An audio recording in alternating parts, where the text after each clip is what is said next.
It was May of 2006, and I was traveling 8,600 miles from my home in Phoenix, Arizona, to Bangalore, India. I grew up in Maine. Traveling to India was something I had never thought was going to be in my future. But I was heading there to onboard a team of employees. It was important to me not only to know their skills, what they wanted out of the job, but about them as people, their culture. So with that in mind, I decided to take a trip to what they call City Market.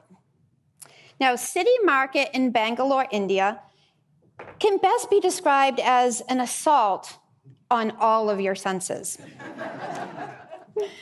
It's not a tourist destination. In fact, they kept looking at me incredulously when I said, I really want to go there. They're like, no, you don't. No. An assault on the senses. Sights I had never seen before, bright-colored fruits and spices, lots of people. Smells, not all of them are great. There was a lot of livestock around.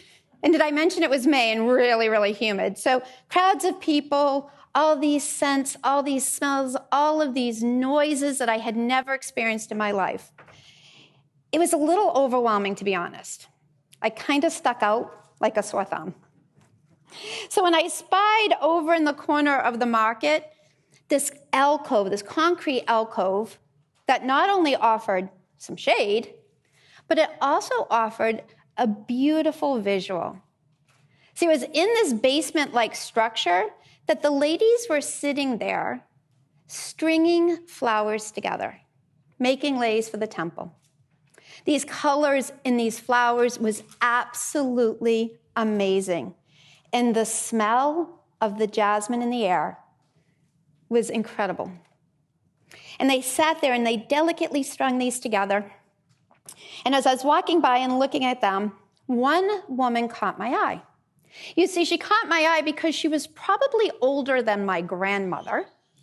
And I thought, oh, my gosh, she's sitting on that hard concrete floor, little bent hands, stringing these flowers for rupees. Wow. She had no teeth. She had probably nothing. So I unzip my very fancy fanny pack, as American tourists do, and I pull out my rupees. She doesn't speak English. I don't speak Hindi. So the international sign for, hey, I want to buy your things, right? And she looks at me up and down, and she goes, devastated. I'm so embarrassed that I'm backing away from her into my guide, and I say, Danny, my guide, I did something to offend her. Can you please go make it right? So he walks over, he has a little conversation with her, and then he waves me over.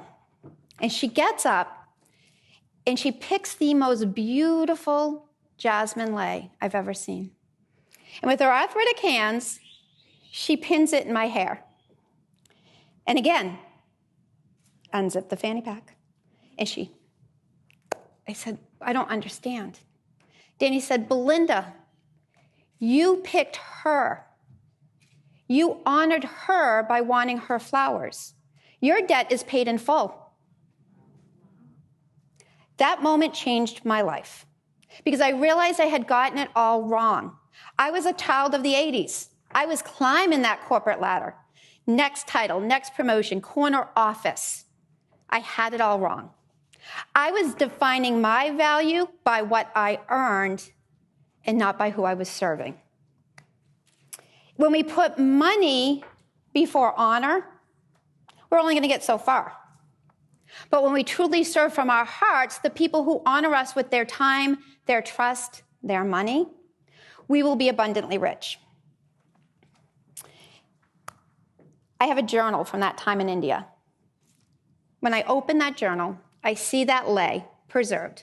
Flowers are now brown and wilted, but they are my constant reminder of a woman who had nothing, yet was the wealthiest person I have ever met in my life.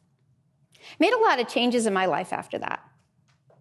I left India a new woman, my heart full, my mind full, and actually my arms were full too.